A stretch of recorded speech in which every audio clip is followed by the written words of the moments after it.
Hello viewers, வணக்கம். Welcome to Om Shakti media. இன்றைக்கி நாம் பார்க்க போகிறது 2-in-1 ரெசிபிங்க.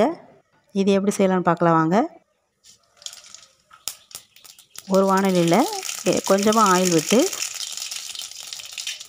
கடுகு உளுந்தம் பருப்பு போட்டு தாளித்து வெங்காயம் போட்டு வரமிளகாய் போட்டு நல்லா வதக்கி விட்டுட்டு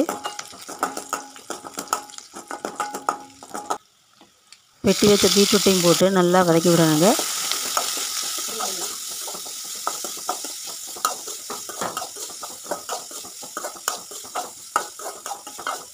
ஒரு 2 நிமிஷத்துக்கு நல்லா வதங்கின பிறகு அது கூட நாம் வெட்டி வச்சுருக்கிற வெண்டைக்காயும் எடுத்து போட்டுக்கிறணுங்க. இதையும் நல்லா 2 நிமிஷத்துக்கு நல்லா வதக்கி விட்டுருணுங்க. 2 நிமிஷம் நல்லா பரட்டி விட்டுட்டு அதை ஒரு மூடி போட்டு ஒரு 5 நிமிஷத்துக்கு நல்லா வேக விடணுங்க. தேவைப்பட்டால் கொஞ்சமாக தண்ணி தெளிச்சிக்கலாங்க. இப்போ இதை மூடி போட்டு வேக வைக்கலாங்க. 5 நிமிஷத்துக்கு அப்புறம் நம்ம திறந்து பார்த்தோம்னா அது நல்லா ஓரளவுக்கு நல்லா வதங்கியிருக்குங்க. இப்போ இது கூட தேவையான அளவு சால்ட் உப்பு சேர்த்துக்கலாங்க.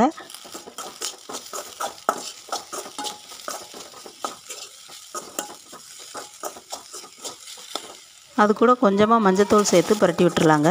2 ஸ்பூன் சிக்கன் மசாலா தூள் போட்டு நல்லா பரட்டி விட்டு ஒரு 2 நிமிஷத்துக்கு நல்லா வேக விட்டு எடுத்தோம்னா 2-in-1 பொரியல் ரெடி ஆயிருங்க. சுவையான சத்தான பீட்ரூட் வெண்டைக்காய் பொரியல் தயார். இந்த வீடியோ உங்களுக்கு பிடிச்சிருந்தா லைக் பண்ணுங்கள், ஷேர் பண்ணுங்கள், கமெண்ட் பண்ணுங்கள், மறக்காமல் சப்ஸ்கிரைப் பண்ணுங்கள். தேங்க்ஸ் ஃபார் வாட்சிங்.